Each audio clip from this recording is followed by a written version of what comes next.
არ მეძინება. ორგანიზმი კი გადაღლილია, მაგრამ ფიქრები ივიწყებს დაღლას. ჩემი თითები კი იღებს კალამს და ფიქრები ეხმარება თითებს, რომ დაწეროს კალმი ცარიელ ფურცელზე იმდენი, სანამ არ გამოიფიტება ორგანიზმი, სანამ არ დაეცემა სხეული, სანამ არ მოითხოვს გონება ბაღის დახმარებით ყვირილი ჩვენას. დავწერ, მაგრამ რაზე დავწერო? ვიზე დავწერო, რა დავწერო?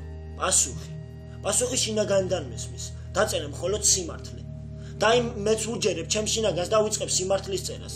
ჩემი შინაგანის, ჩემი თვალით დანახული და გონებით აღქმული სიმართლის წერას. ფიქრები ბევრია, მაგრამ მე ვიწყებ ჩემთვის ყველაზე მნიშვნელოვანი თემით. ჩემი ყველაზე დიდი სიმართლის წერას. ეს ეხება ქალს, რომელმაც შეძლო და გაანადგურა არსება, რომელიც ძალიან ძლიერი და დაუმარცხებელი მეგონა, მაგრამ თურმე სულაც არ ყოფილა ასე. არ ყოფილა ის არც ძლიერი და არც დაუმარცხებელი. სუმცირე რაღაც აღმოჩნდა მისი გატეხვის მიზეზი. ხოლო თვალემა შეძლო ეს ყველაფერი, თვალემა, რომელშიც შევძენი იმდენ რაღაცის წაკითხვა, რაც 21 წლის მანძილზე არ წამიკითხავს არსად.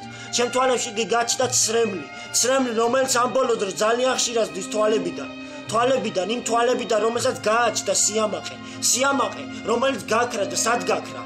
თუმცა რა აზრი აქვს ვეძებო სად? უკვე ბევრი რამე დავთმე და არ გამიჭირდება სიამაყის დათმობაც, ამიტომ აღარ ვეძებ, დავთმო მასაც. ბევრი რაღაც დავთმე, მაგრამ ყველაფერი არა. ბევრ რაღაცას და ვიღაცაზე ვთქვი უარი, მაგრამ ყველაფერზე არა. მას ვერ დავთმობ, მასზე ვერ ვიტყვი უარს, ვერ დავთმობ, ვერ ვიტყვი უარს. გზნობ რომ მას აქვს ის, რისთვისაც მე დავიბადე, რისთვისაც ღმერთმა ინება ჩემი ბილწის სხეულისთვის სულის ჩადგმა. დედამ კი ეს ნება შეასრულა და 9 თვე მუცლით მატარა. მამამაც შეასრულა ეს ნება და მან ჩამსახა. მადლობა ღმერთო, რომ ინებე და დედისა და მამის დახმარებით მომავლინე. მადლობა მამა რომ ნება შეასრულე, მადლობა დედა რომ ნება შეასრულე და არ მყავი. მადლობა ქალავ რომ ვიპოვე ჩემი დაბადების მიზეზი.